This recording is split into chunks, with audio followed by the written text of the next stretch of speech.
Hey there, welcome to Izzo's Place. Thirsty Thursday. Well, you might have saw the short. We did a double neck pour. Managed to cram it into a minute of the Rebel cast strength and the Ezra Brooks cast strength. Both of these are made by the Lux Row company, Lux Row Distillers, Bardstown, Kentucky. So, same company, different expressions. That short, recorded it long enough ago. My notes weren't super complete on that neck pour. But we'll put these two up against each other. So, I will actually real quick nose and just taste both without giving you really any notes. Now we're going to let the glasses sit for a minute, and while we examine the bottles.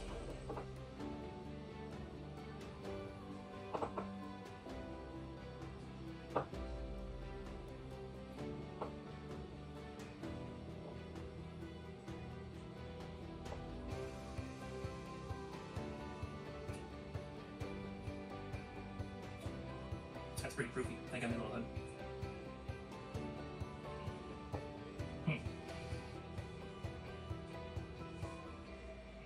Those are both some pretty nice pours. Let's go ahead and let those sit for just a second. They both got me a little hug. They're not my first pour of whiskey today. Okay, first let's check out Ezra Brooks Cast Strength Kentucky Straight Bourbon Whiskey Single Barrel. Special limited edition, hand-selected and extraordinary cast strength. Nelson County, Kentucky. It's got, I think, the Rick House listed here. Genuine sour mash, charcoal mellowed. So, you might hear people talk about non-chill filtered versus chill filtered, so this has been chill filtered, charcoal mellowed. It's especially prominent in Tennessee whiskeys, but a lot of other places do it too. Kentucky Straight Bourbon Whiskey, single barrel, we said that. So this was hand-selected by OHLQ exclusive last year, 2023. That short is a bit old. Hey, here we go with the cough. I can edit it out in a second. Thanks, editing Izzo. We appreciate you. So yeah, that short is quite a bit old. I've been going back and finding some of these lost ones that I had never posted. Anyway, 63% alcohol, so that's 126 proof. Gives me the barrel number, gives me the date it was filled. It was filled in 2018 and was bottled sometime in 2023, so up to 5 years old. Possibly, it's probably 4 years old, I'm going to say. It's just a guess. Distilled and aged in Kentucky for Lux Row Distillers, Bardstown, Kentucky. Ezra Brooks, I'm going to need a reflection. EzraBrooks.com. Oh, and the government warning, distilled and aged in Kentucky, bottled by Lux Row Distillers, Bardstown, Kentucky. So it just makes me feel like Lux Row didn't distill it, which is not a deal breaker. Still distilled in Kentucky, but Lux Row aged and bottled it. Alright, let's go ahead and check out the Rebel, see how similar it is. Special limited edition, Rebel cast strength. I mean, even the labels are nearly identical, you know, the way it's set up, which is not a problem.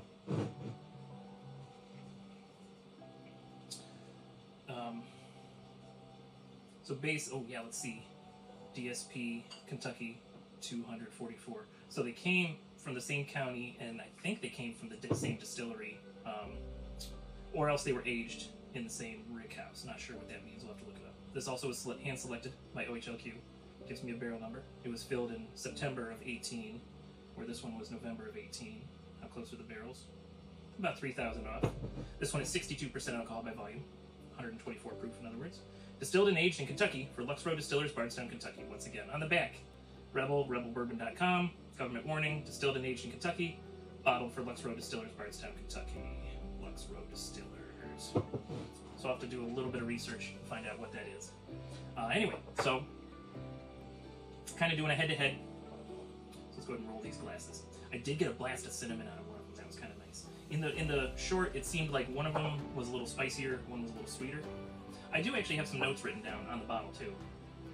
So let me see what I got. So on this one I have nose, sugar and bread. That was not in the short. Palate, spicy oak. And the spicy long finish, no hug. Well, there's hug today. I must have already had a couple pours that day. Oh, and these were both $55. So that's not a bad price for some cast strength. Now that on that Rebel, I got vanilla, light cherry, sugar oak on the nose. On the palate, I've got oak and spice, and it's got a spicy long finish. It's kind of how I was describing things a year ago. All right, but now that I've read all those, my brain is confused, and I don't remember which is which, so we can just go in semi-fresh and pull out some new notes. So the thing that stands out to me on this is, I can smell how much alcohol it is. It's just, it has a heavy alcohol presence, and that unfortunately kind of makes the notes harder to pull out for me because I'm overwhelmed by the alcohol. So a technique you can do is, when you're breathing in, you can also open your mouth, and it's going to take in some air. It's going to take some of the pressure off your nose as you're nosing it.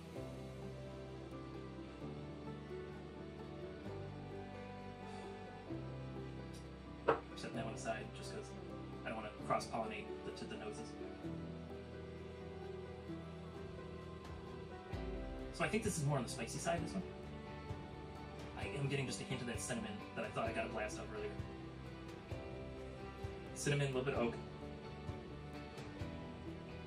And then cinnamon backed up with baking spice in general. It's a spicy, spicy nose. Okay. Now, a trick I've heard, if you smell your shirt, you know, you get your laundry, you probably get a little of your own VO. It's supposed to reset your nose palate, I'm going to call it. It's a way of cleansing your nose palate. I think I rolled this already, we're going to get it again.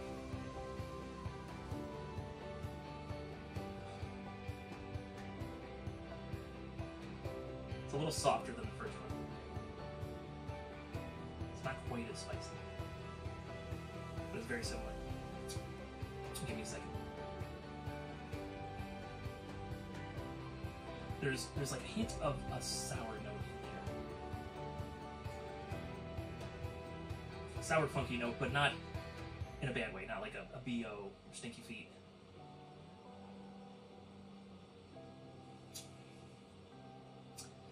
Just like a light, barely musty odor in the background, which I don't have a clue of what these mash bills are. We'll try to look it up. This one I'm getting a little bit of cherries. Musty cherries and oak, and just some baking spices in the background. So this one's got a little bit of sweet to it. This one was definitely all spice for me. All right, it's gonna hit the palate.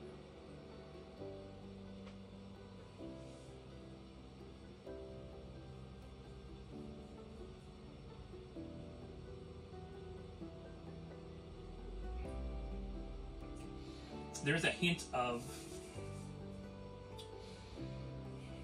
butter. There's a hint of bread. The spice is predominant. So it's like if I had to put it into one item, it's like an everything bagel. Butter, bread, all those spices. It's got quite a long finish. It is very spicy. There's kind of as things are calming down, there's like a hint of caramel. And when I run my tongue around, kind of catch some remnants, there's like a hint of caramel at the end. That's kind of fun. But overall, predominantly spicy. Very little sweet here. Just that hint of butter, and then at the very end, that hint of caramel. Forgot to grab some water. Cleanse the palate in between, oops, 2 pours.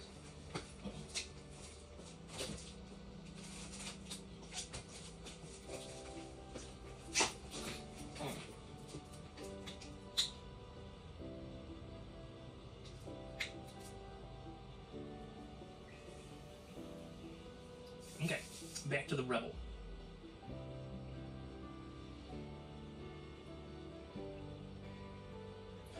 Tiny bit of must. A lot more sweet. Getting cherries. A little bit of spice in the background, just baking spice.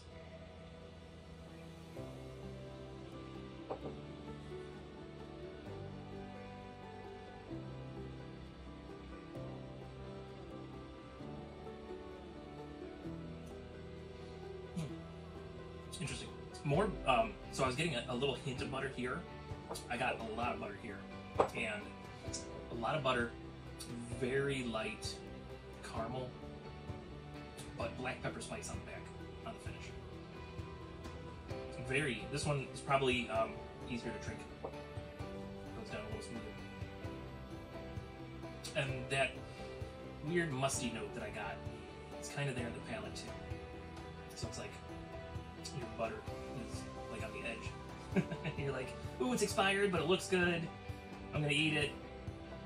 It tastes fine, but there was something just the tiniest bit off. Like not off enough that it's gonna give you like food poisoning, but like just a little bit off. And the strange part is I have to like add the words, but not in a bad way. Like, it kind of adds to the flavor. It adds an interest level. It doesn't turn me away from the pour. You know, so take that with a grain of salt. Because Izzo wants the drink to be interesting, not necessarily good tasting. I prefer it to be good tasting, but interesting sometimes wins out. All right. When so supposedly, and I haven't delved into this enough to know for sure. Supposedly, let's just do it right now. Supposedly, if you smell from different parts of the glass, it should give you different notes. And honestly, it does. When I put my nose lower, I get more of the spice. I'm getting cinnamon. I'm getting the baking spices. It's spicier on the nose. But if I put my nose up here towards the top, closer to where it would be if I was drinking it. And that's actually really where I got the blast of cinnamon on this.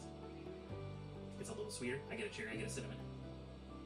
So that's weird. So now we've got something else to experiment with. Keep your mouth open as much as possible while you're breathing in your nose. Put your nose in different areas. Hey, let's go to the side of the glass. Let's do one nostril. They're different. I love and hate this hobby. It's so fascinating. They're a hint different. It's like sweeter when my nose is closer to the right. It's spicier when my nose is to the left. So weird. Okay, let's go back to the Rebel Cask right now. So we'll come back one more time and we'll give like a final review. Ooh. All right, I'm counting this as my second nosing for this. Second nosing is where I sometimes get weird stuff. So the musty note's still there, and there's almost a savory note there.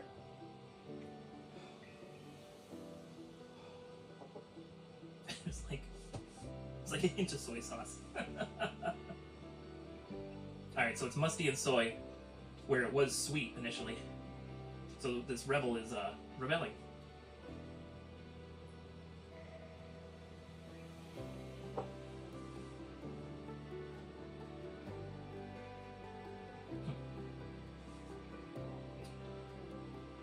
The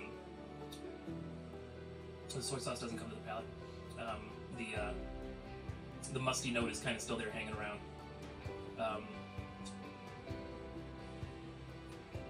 Maybe the musty note is like a yeast note, because I'm having images of bread on the mid palate when I taste this. So maybe the musty note is actually a yeasty note, the yeast of the bread. Which, fun fact, that's how Samuel's developed his Maker's Mark. What they use to pick their yeast, I believe. They bake the ingredients into a bread to see which bread they like, because you can mash all those ingredients and ferment them and age them forever. It's going to take you forever to find what you want. So him and the wife did a whole bunch of recipes of bread to see how it would taste, and then the bread that they liked the best, that's the mash bill they use for their whiskey. So yeast is critical in making all alcohols, but critical in bourbon. And so it's not super surprising when you get a yeast note. And I think that's what that musty note was. It was actually yeast. It wasn't like mustard, mold, or mildew, like any of those flavors. I think it was the yeast. So of the two, right now the Rebel's winning. Let's go ahead and we're going to do them backwards this time. So we'll reset the nose. We'll reset the palate.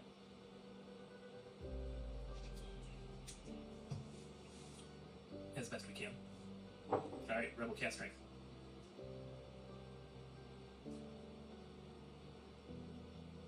We're going to go call it the yeast note from now on. The yeast is still there, the soy sauce has disappeared. Thank goodness.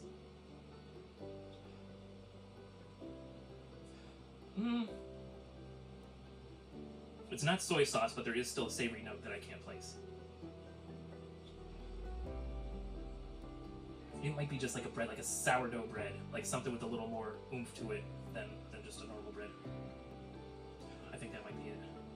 This Rebel's taking me on a trip. The Rebel might win this pseudo face-off.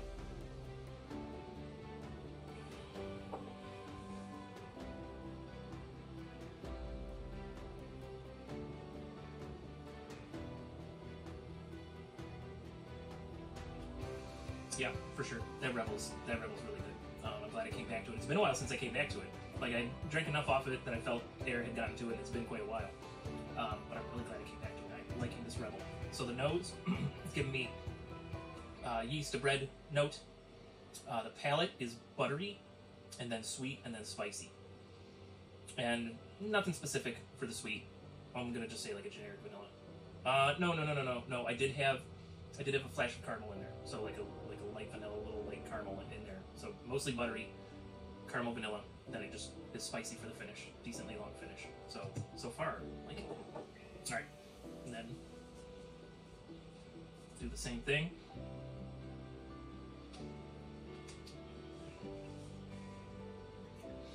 Alright, Ezra Books, how you doing here?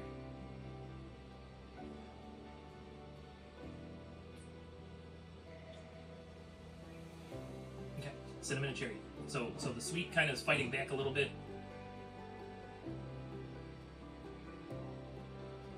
Cinnamon and cherry. Hint of vanilla, hint of oak.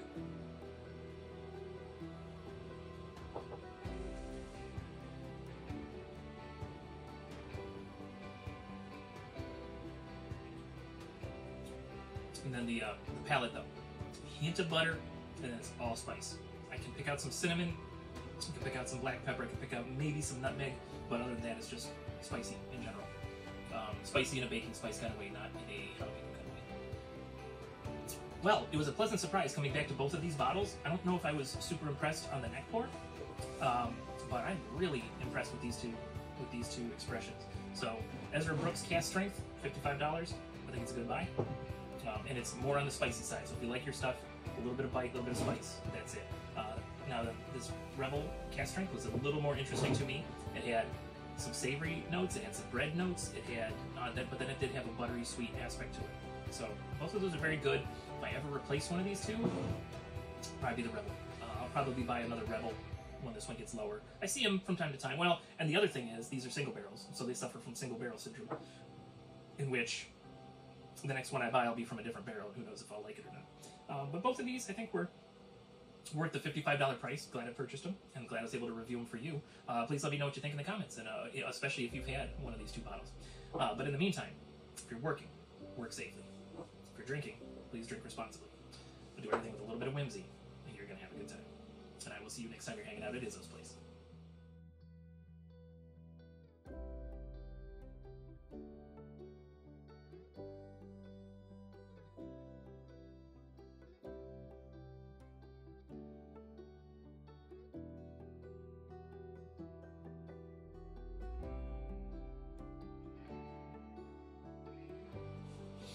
I'm gonna infinity bottle these pours.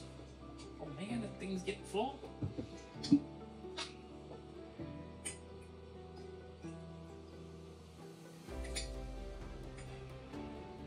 After I get the next batch of merch out, I'll have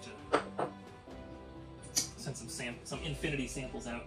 But I wasn't cool enough, like Deck Night on the Rocks, to keep track of what's in those.